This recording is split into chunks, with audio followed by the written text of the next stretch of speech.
Let's all arise as we welcome Pastora Verna for the Word of God. Amen. Palakpakan po natin ang Diyos. Thank you, Sister Vilma. Okay, bago tayo magpatuloy, let us pray. Father God, we thank you so much, Lord, for all your goodness and your faithfulness upon each one of us, that we're able to come tonight to fellowship and to worship you, Lord. Holy Spirit, be our teacher and continue to be honored in our midst even as we sit down at your feet and listen to your word. We exalt you and we magnify you in Jesus' mighty name. Amen and amen. Hallelujah! So muli po sa lahat ng mga pastors, lahat ng mga kapatid natin sa iba't ibang dako dito sa Asia, at sa lahat ng mga kapatiran nating nakikinig sa online, isang masaya, masagana, at manigong bagong taon sa ating lahat. Okay, so sa gabing ito, ating pag-aaralan kung paano natin dakilain ang Panginoon sa lahat ng kanyang kabutihan sa ating buhay, sa mga nakaraang taon, at kahit sa araw na ito. Paano natin siya dadakilain? So, ang title ng mensahe natin sa gabing ito is Honoring the Lord. Okay? Sa Psalm 116, makikita natin dito ang pagpapahayag ni Haring David ng kanyang pagpupuri sa Panginoon sa lahat ng kabutihan ng Panginoon, especially sa pagligtas niya sa kanya sa kamatayan. Dahil many times the enemy wanted to kill David. But the Lord spared him. He rescued him. And so in return, basahin natin sa verse 12, ano ang response ni David. Sabi niya sa verse 12, "What shall I return to the Lord for all His goodness to me?" If you read from verse 1, mababasa natin doon na talagang ini-express ni David ang kanyang pagmamahal sa Panginoon dahil sa habag ng Panginoon sa kanya. So, let us read and let us learn. Because this should also be our response. It's a proper response. It's a proper way to honor God because of everything that He has done in our life. He deserves to be honored. Verse 13. Basahin natin, sabi niya, I will lift up the cup of salvation. I will lift up the cup of salvation. So, isa yan na pamamaraan paano natin i-honor ang Panginoon sa lahat ng ginawa niya sa atin. And being our Creator. How do we honor our Creator? To lift up our salvation. Tama yan. Kaya number 1 is value our salvation. No? If you honor the Lord, remember that He is our Savior, our Redeemer. And in Acts chapter 4, verse 12, salvation is found in no one else except on the name that is given under heaven, Jesus Christ. He is the way, the truth, and the life. No one comes to the Father except through Him. Even in 1 Corinthians chapter 6, verse 19 to 20, sabi niya doon, Do you not know that your bodies are temples of the Holy Spirit, who is in you, whom you have received from God. You are not your own. You were bought at a price. Therefore, honor God with your bodies. Oh, we are not our own. We are purchased by the blood of the Lamb. He redeemed us by the blood. We are redeemed by the blood of Christ. And therefore, we should honor God with our life. Amen? Talagang walang saysay ang ating buhay kung wala si Kristo. Kung hindi niya tayo linigtas, walang saysay ang ating buhay. Okay? So, value our salvation. That is one way to honor God. How do we value our salvation? We are saved to save others. Amen? Kung talagang pinapahalagaan mo ang kaligtasan, aalagaan mo yan, iingatan mo yan para hindi mawala. Kundi, dahil linigtas ka, pupunta ka din at magligtas, iligtas mo din ang iba. Sabihin mo ang ginawa ni Kristo para ang iba din ay makakilala kay Kristo. Amen? That is valuing our salvation. You are honoring God by sharing Him to others too. Okay, so number 2. Let's read in verse 13 pa rin. Sabi niya, and call on the name of the Lord. No? I will lift up the cup of salvation and call on the name of the Lord. Call on the name of the Lord. Dati, nung hindi pa natin siya kilala, we don't know. We know that there is God, but we do not call on Him. Ba? But now that we know Him, we call on His name. We call on the name of the Lord. How do we call on the name of the Lord? Through worship and prayer. Amen. Worship and prayer. Kagaya ng ginawa ni David sa Psalm 103 verse 2 to 5. Sabi niya, praise the Lord, O my soul, and forget not all His benefits. Who forgives all your sins, who heals all your diseases, who redeems our life from the pit, who crowns you with loving kindness, who satisfies your years with good things, and so forth. The whole chapter, the whole Psalm 103 is about praising the Lord for everything that God has done in our life.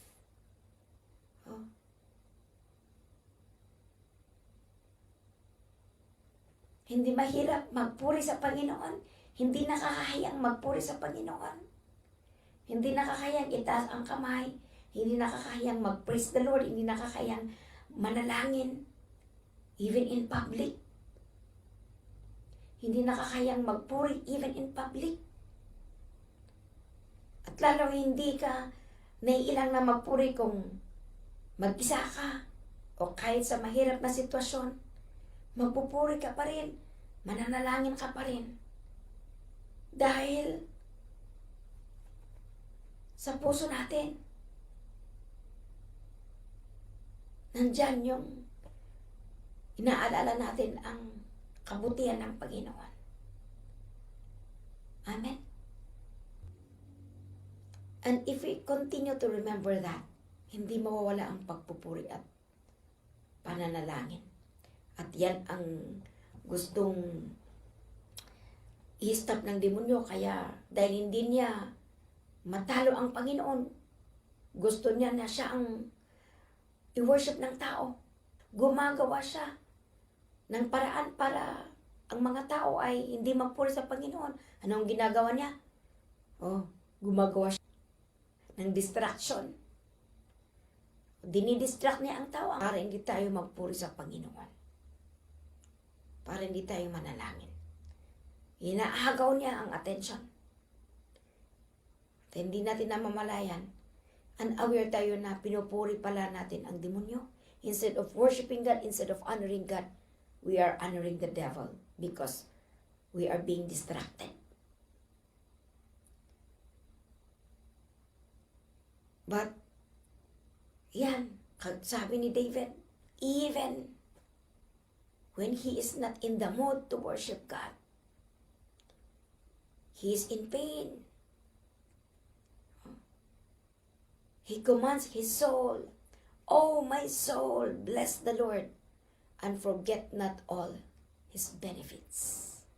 Kaya, yan din, di ba? Sabi ni Paul, rejoice in the Lord always.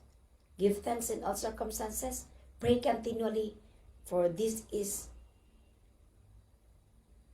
the will of God in Christ Jesus. Amen? Kaya, honoring God is through worship and prayer. Let us not forget the benefits.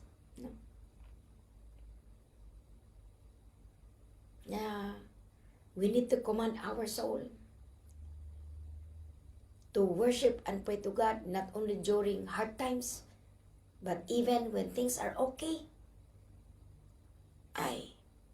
May tendency na makalimutan natin ang Panginoon when things are okay. So, let us continue to command our soul, to bless the Lord, to worship and pray, because God deserves to be honored. Let's continue to fill our day with prayer and worship. Amen? Yan ang gusto ng Panginoon. Whether we eat or drink, everything we do it to glorify God. Amen. Okay, so let's go to number 3. Sa verse 14 and 17, sabi niya, I will fulfill my vows to the Lord in the presence of all His people. In verse 17, sabi niya, in verse 18, sabi niya, I will fulfill my vows to the Lord in the presence of all His people, in the courts of the house of the Lord, in your midst, Jerusalem. Praise the Lord. So, fulfill our vows. Vows are our solemn promises to the Lord. Diba, pag mahal mo ang isang tao, you are making promises and vows to that person. So with God, I believe na hindi lang tayo basta gumawa ng vows natin na walang dahilan. The reason I believe the reason why we made a vow is because of love and thanksgiving. At sabi dito, sabi ni David, how do we honor God? In everything that He has done in our life, fulfill our vows. So, as we begin this year, let us reaffirm our commitment again. Our vows are our commitment, our covenant to the Lord, showing our sincere love and gratitude to Him. Kaya, even in difficult situations, we still fulfill our vow. Even when failure comes, when we fail,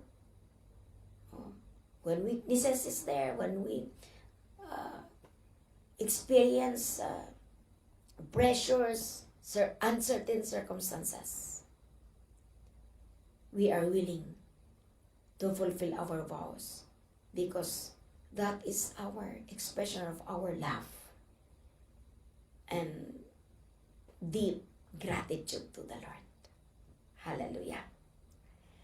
And it's good to make a vow. It's good to fulfill our vows. Kung wala pa kayong vow, mag-vow kayo sa Panginoon because making our vows and our covenant, our vows and our commitment are our protection. It preserves us actually. Tingnan mo, kung wala kang commitment, nawawala ka. Diba? Imaginin mo kung sa relasyon ng mag-asawa, walang commitment. Or sa inyong trabaho, wala kang commitment. Sa inyong kaibigan, wala kang commitment. Sa inyong ministry, wala kang commitment. Wala. Walang mangyayari. Oh, you will lose your work, you will lose your relationship, you will lose your friendship. But if you make a vow and you make a commitment, wow. Yeah? You are preserved. Your relationship is preserved. Just like with God. Huh? Kung wala tayong commitment, di wala. Hindi, iwan ko kung saan tayo ngayon. It protects us from being, destroyed by the devil. Kung wala kang commitment, magsilbi ka lang kung gusto mo, wala.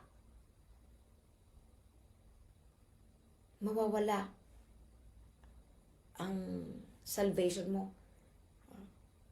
Mawawala ang pananampalataya natin sa Panginoon. But then, kaya, dito sabi ni David, I will fulfill my vow. Because you are so good to me. You saved me. In return, I will also commit myself to you. I will also be loyal to you. Hallelujah. So, covenant relationship, our relationship with God is a covenant relationship. And if you will not fulfill your vow, wala. Doon sa Deuteronomy, chapter 23, verse 20 to 22, sabi niya, if you make a vow to the Lord your God, do not slow to pay it or fulfill it. For the Lord your God will certainly demand it of you, and you will be guilty of sin. But if you refrain from making a vow, you will not be guilty. See?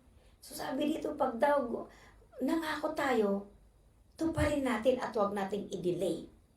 Huwag nating i-withhold kasi talagang hahanapin niya ng Panginoon, i-remind yan ng Panginoon. He will demand it from you.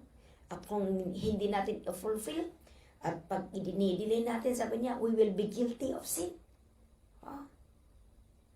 But if you refrain from making a vow, you will not be guilty. So, mag-ingat tayo kung tayo ay nagva-vow. Hindi ibig sabihin na, wag na tayong mangako kasi kung hindi ka mangangako, you are not sincere. No? Paano mo maipapakita na sincere ka? No? So, it's good to make a vow, but we have to talagang pag-isipan ng mabuti. Kasi pag pinangako mo, kailangan mong gawin mo. Amen? At maganda ang promise ng Panginoon sa mga tumutupad sa kanilang pangako. Kasi kung tinutupad mo ang pangako mo, lalong-lalo ang pangako mo sa Panginoon, sigurado kung tatawag ka sa Kanya, papakinggan niya yung mga dasal mo. Papakinggan niya ang hinihiling mo. Ibibigay niya ang hinihiling mo. Yan. So, I will fulfill my vow, sabi ni David. So, fulfilling our vows is one way to honor God. So, number 4, another way to honor God is to serve God faithfully. Let us read in Psalm 116, verse 15 to 16. Sabi niya, precious in the sight of the Lord is the death of His faithful servants. Wow! Precious is in the sight of the Lord is the death of His faithful servants. At sabi niya, truly I am your servant, Lord. I serve you just as my mother did. You have freed me from my chains.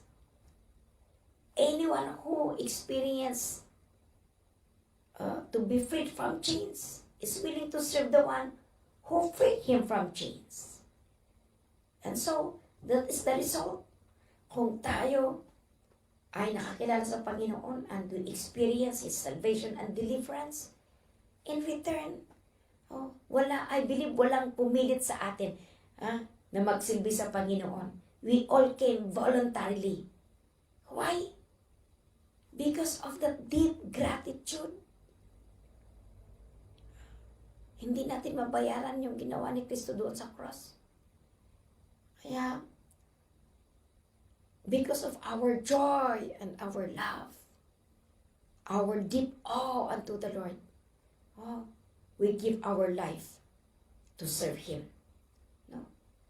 So, serving the Lord is an automatic response of someone who experienced to be set free from chains. No? He saved us from death and destruction. So, dahil doon, we decided to serve the Lord. And that should be the motivation. That should be the reason why we are serving the Lord. Is because He came to save us. And as He saved us, we are saved to serve the Lord. Hallelujah. So servanthood is an attitude of a person who really understands the love of God. Yes.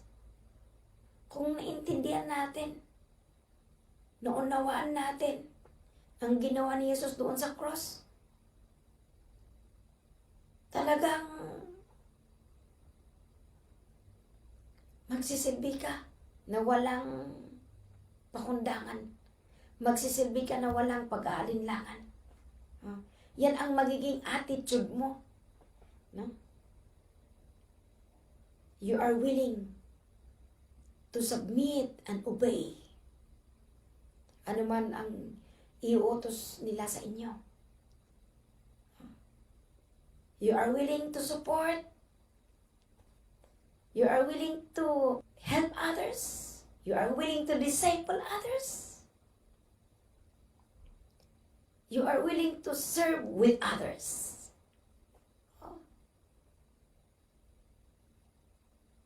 And you are willing to go where others don't want to go. You are willing to do what others don't want to do.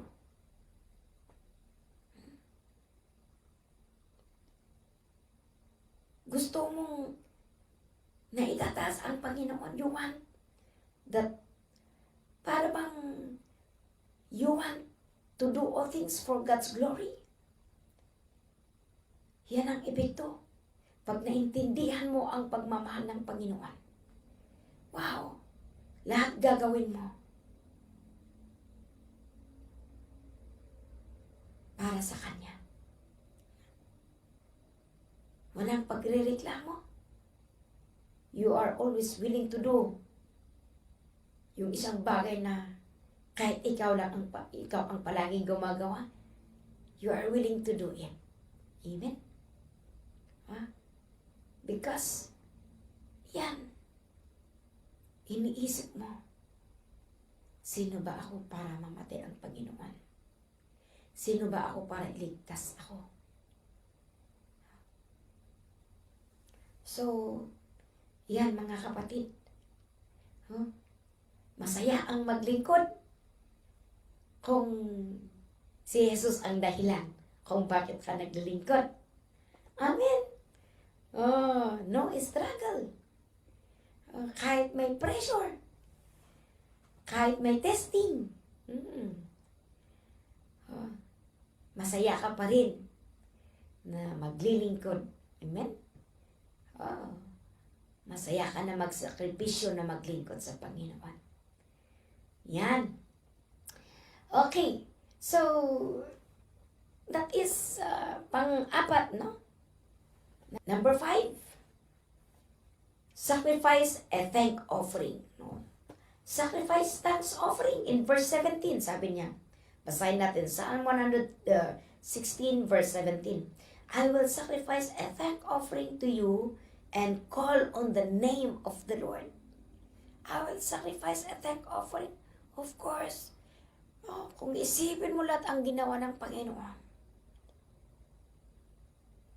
talagang, wow, hindi mo maiwasang maiyak. Hindi mo maiwasang magsakripisyo din. Sacrifice thanks offering means that we voluntarily offer something valuable to the Lord. No?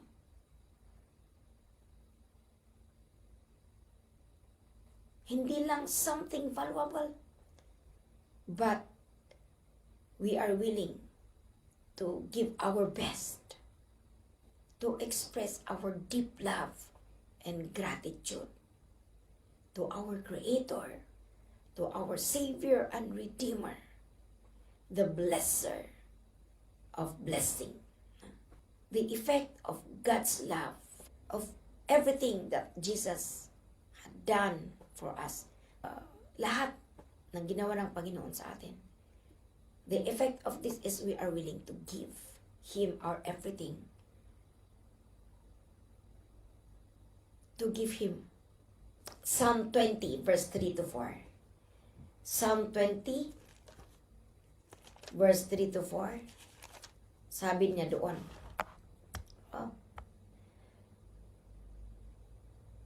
May He remember all your sacrifices and accept your burnt offerings.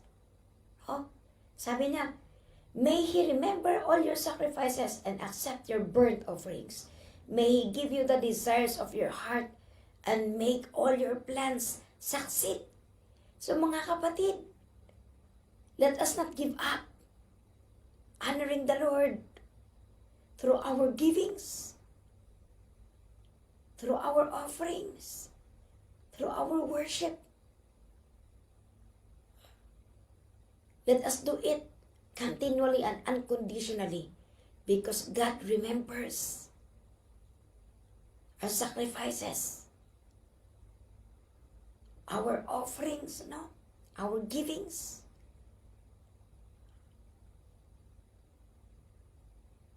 And sabi na doon, and He answers, He hears our prayers. See? Our sacrifices and our offerings are not being wasted. If we do not give up and we do it unconditionally, lo and behold, God hears our prayers. Same in Psalm 50 verse 14 to 15, di ba? In Psalm 50 verse 14 to 15, offer to God the sacrifice of thanksgiving and fulfill your vows to the Most High. Call on me in the day of trouble. Hanggat nandito tayo sa mundo, meron at meron tayong trouble. Even if we are faithful to the Lord, hanggat nandito pa tayo sa mundo, meron at merong trouble because this world is imperfect. But God said, I will rescue you and you shall honor me and glorify me. See? Sabi na doon, walang problema.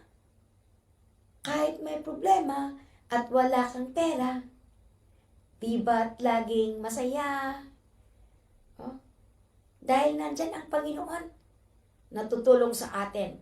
At pagkatapos na tinulungan niya tayo, anong sabi na doon? Honor the Lord. Ibigay pa rin natin ang pagpupuri sa Panginoon.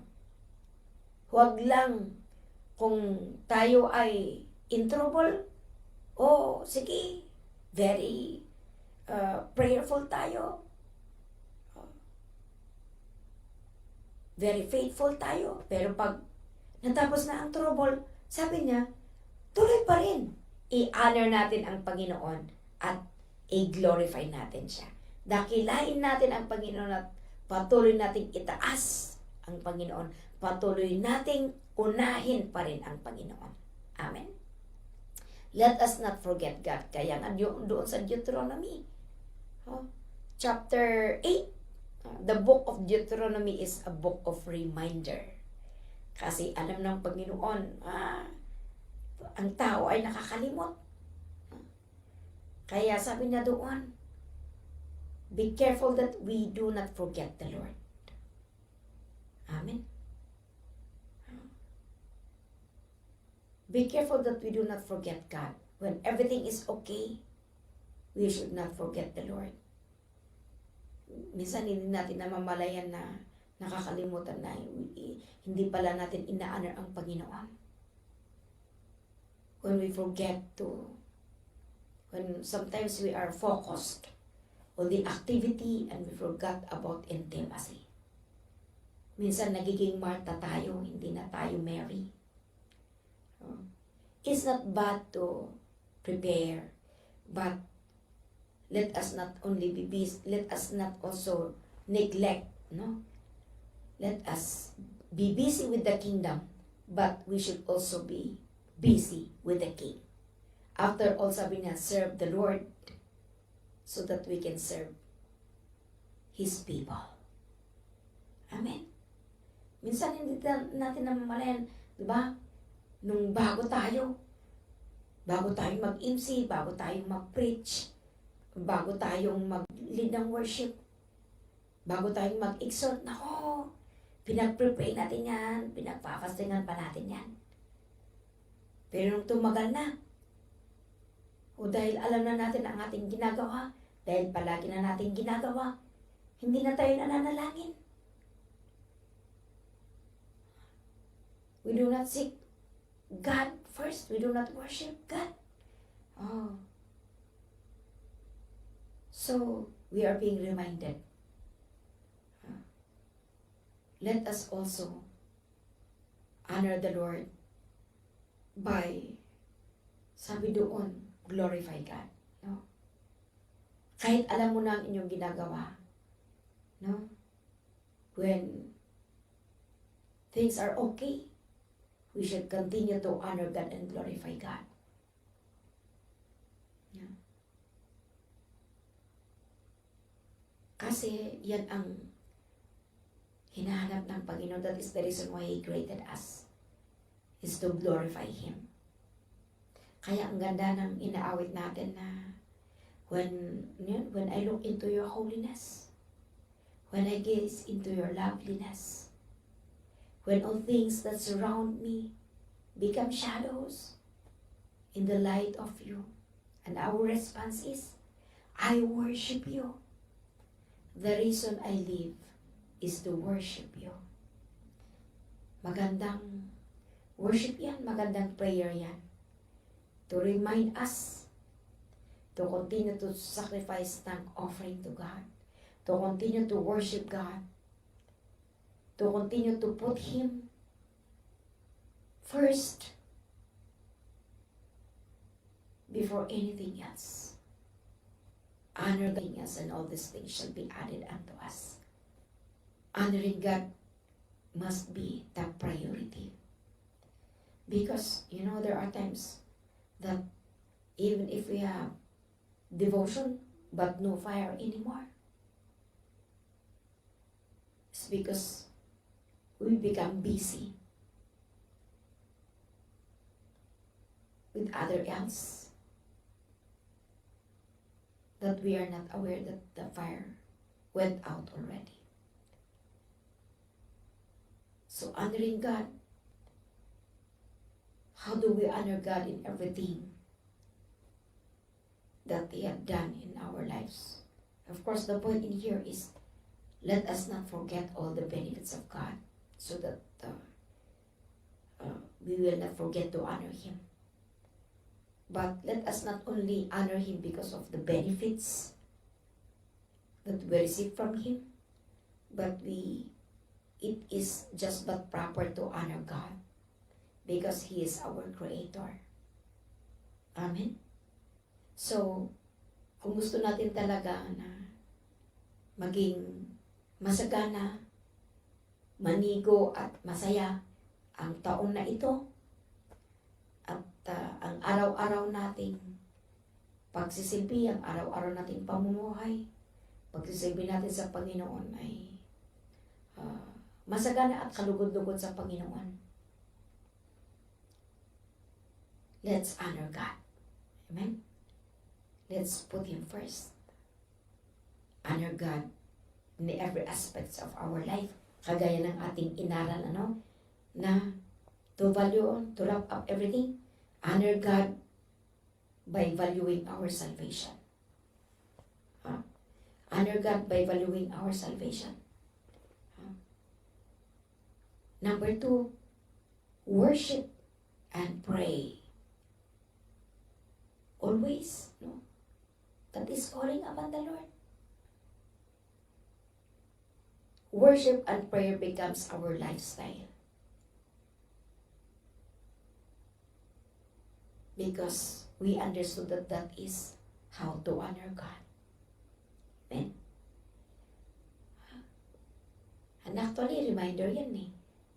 Sabi niya, if my people will not worship me, they will have no rain. And God is seeking for a true worshiper. That is what God is seeking.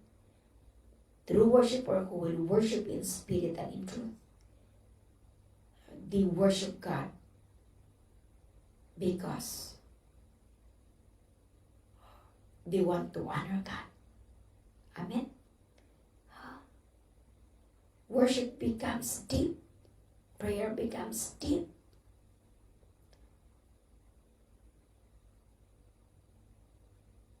If we understood why we are doing it, it is to honor God.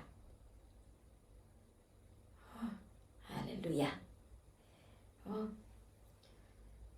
Another is fulfilling your vows. Number 4, serve God faithfully and sacrificially. Number 5, sacrifice thanks offering. Sacrificial giving. And ito ay kayang-kayang gawin natin ito. Kung naintindihan natin kung bakit natin ito ginagawa, is because it is to honor God. Because of all His goodness and because He is our Creator. Now, let's read our concluding verse in Matthew 28 verse 20. Matthew 28 verse 20. Ano po ang pangako ng Panginoon? Sabi niya, and teaching them to obey everything I have commanded you. And surely I am with you always to the very end of the age.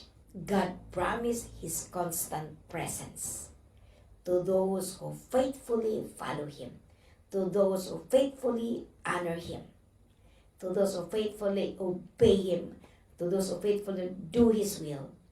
God promised His constant presence even to the very end of age. Ay, hallelujah! Kahit saan tayo mapadpad. Even as we grow in age. Sabi na doon, even in our old age, and even to the end of the age. Wow! God will be with us. Amen? So let's continue to honor God. No? Every day, in everything that we do, we honor God. And all throughout this year, as we start this year, we put God first, we honor God. Wow! Talagang masagana, manigo, at masayang araw palagi at bagong taon sa ating lahat. Amen? So, dito po tayo nagtatapos sa ating sharing sa gabing ito. At God bless everyone. Again, masagana, manigo, at masayang bagong taon sa ating lahat. Tayo ay manalangin. Panginoon, maraming salamat sa inyong mensahe sa gabing ito. Tulungan mo kami, Panginoon, para maisagawa namin sa araw-araw naming pamumuhay. Kumpletuhin mo, Panginoon, itong mensahe upang lalo pa namin maintindihan at hindi namin kakalimutan na patuloy na i-honor ka sa aming buhay at sa lahat ng aming ginagawa. We thank you, Lord. We give you all the glory and the highest praise in Jesus' mighty name. Amen and amen. Hallelujah. God bless